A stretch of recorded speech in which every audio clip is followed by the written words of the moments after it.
Hello বন্ধুরা, গোপাল রান্নাঘর থেকে তোমাদের সাদর আমন্ত্রণ জানাচ্ছি।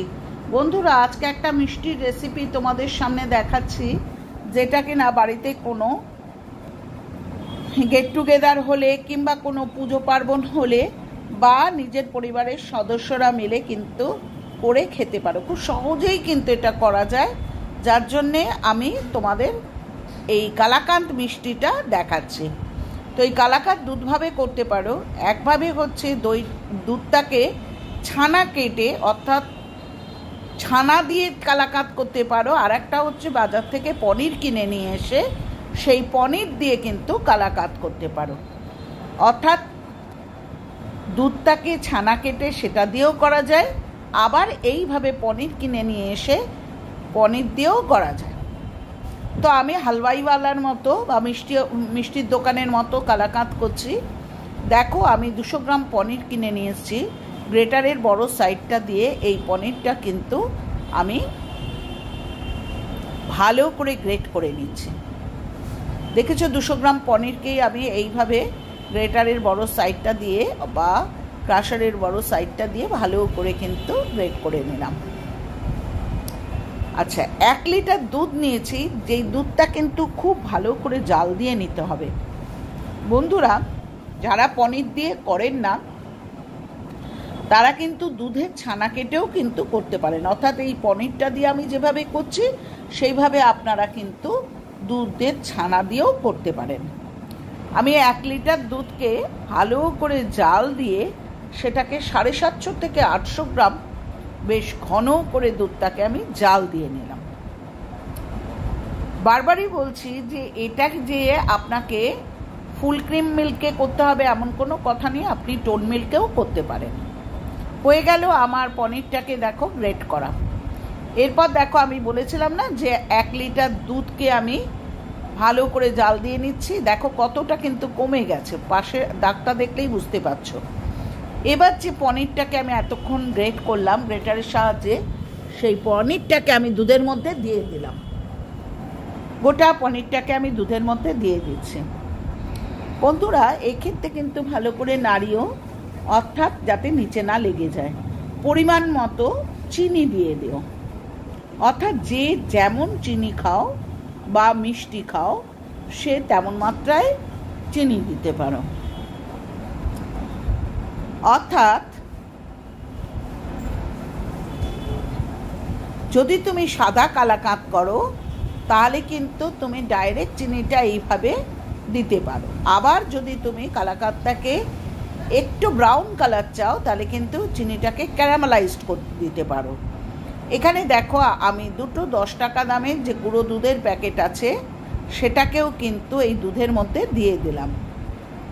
তো দেখতে পাচ্ছ আমি একটা প্যাকেট আগেই খুলে দিয়েছি। এবার আরেকটা প্যাকেট থেকেও কিন্তু আমি গুঁড়ো দুধটা এই দুধের মধ্যে ঢেলে দিচ্ছি। দেখেছো বন্ধুরা, এবার পনিরটা, গুঁড়ো দুধটা, চিনিটা এবং দুধটা মিলে আমি শুকাতে লাগলাম। অনেকটা কমে গেছে, অর্থাৎ 1 লিটার দুধ কিন্তু প্রায় হাফ লিটারে এসে দাঁড়িয়ে গেছে, কিন্তু আমাকে কিন্তু আরও কমাতে হবে। আমি ভালো করে নাড়তে লাগছি। দেখতে পাচ্ছ এখানে আমি এলাচের গুঁড়ো দিয়ে দিলাম। এলাচের গুঁড়ো দিলে বন্ধুরা এর গন্ধটা খুব সুন্দর হয়। ঠিক আছে, খুব ভালো করে এলাচের গুঁড়ো দিয়ে আমি পনিরটাকে ভালো করে দুধের সাথে শুকাতে লাগলাম। দেখেছো কি চমৎকার দেখতে হয়েছে। আরও খানিকটা শুকিয়ে নিলাম। দেখো এখন প্রায় আমার কড়াই থেকে ছেড়ে ছেড়ে যাচ্ছে।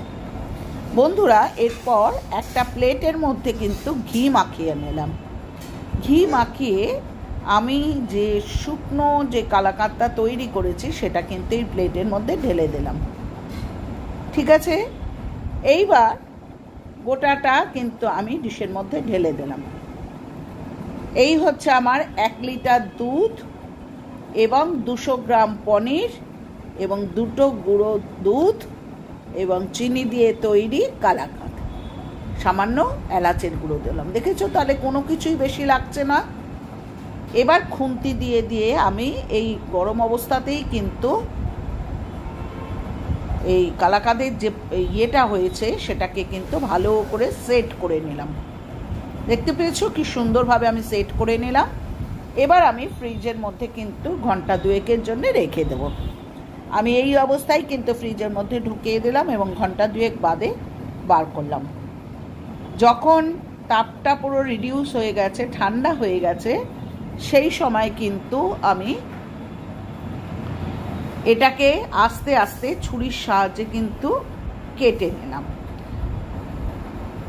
যে কেউ যে কোনো রকম শেপ দিতে পারেন, তো আমি আমার মতো স্কোয়ার শেপ দিচ্ছি।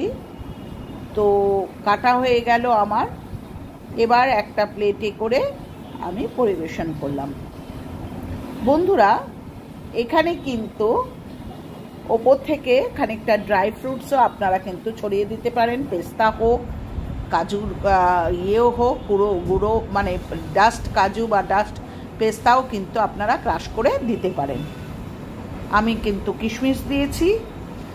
আর সত্যি অভূতপূর্ব খেতে হয়েছিল। প্রত্যেকেই বলছিল যে ভীষণ ভালো, টেস্টি হয়েছে, কারণ পিওর জিনিসটা না, তো খেতে তো ভালোই হবে। ছানা দিয়ে তো সবাই করেছেন মোটামুটি। একবার পনির দিয়ে প্লিজ ট্রাই করে দেখুন, আমার মনে হয় ভালোই লাগবে, খুবই সুন্দর লাগবে। তো এরকম করে রেখেও দিতে পারেন, কারণ এটা অনেক দিন পর্যন্ত থাকে। যেহেতু এটা পনির দিয়ে করা, এটা ড্রাই, হ্যাঁ, একদম শুকনো কড়া পাখিরই প্রায় বলা যেতে পারে। এটা কিন্তু টিফিনেও বাচ্চাদেরই হোক বা বাড়ির বড়দেরই হোক, একটা করে কিন্তু টিফিনেও এটা মিষ্টি হিসাবে দিতে পারেন। তো বাড়িতে গেস্ট আসলে বা পুজো পার্বণ হলে এই মিষ্টিটা হাতেই করে না হয়, ঠাকুরকেই দিন বা গেস্টদেরও দিন, সবাই খুব খুশি হয়ে যাবে। তো এইভাবে দেখালাম হচ্ছে আজকে একটি মিষ্টির রেসিপি কালাকাঁদ। তো আজকে আসি, পরের দিন ফিরবো আবার নতুন কোনো আইটেম নিয়ে। এবার বলি, পুরনো বন্ধুরা, তোমরা যেভাবে সমর্থন করছো, যেভাবে এগিয়ে এসছো, যেভাবে হাত বাড়িয়ে দিয়েছো, এত ভালো ভালো কমেন্ট করছো, আমি রিয়েলি গ্রেটফুল, আমি কৃতজ্ঞ। আর নতুন বন্ধুরা চ্যানেলটা সাবস্ক্রাইব করো, লাইক করো, কমেন্ট করো, শেয়ার করো। আজ আসি, টাটা।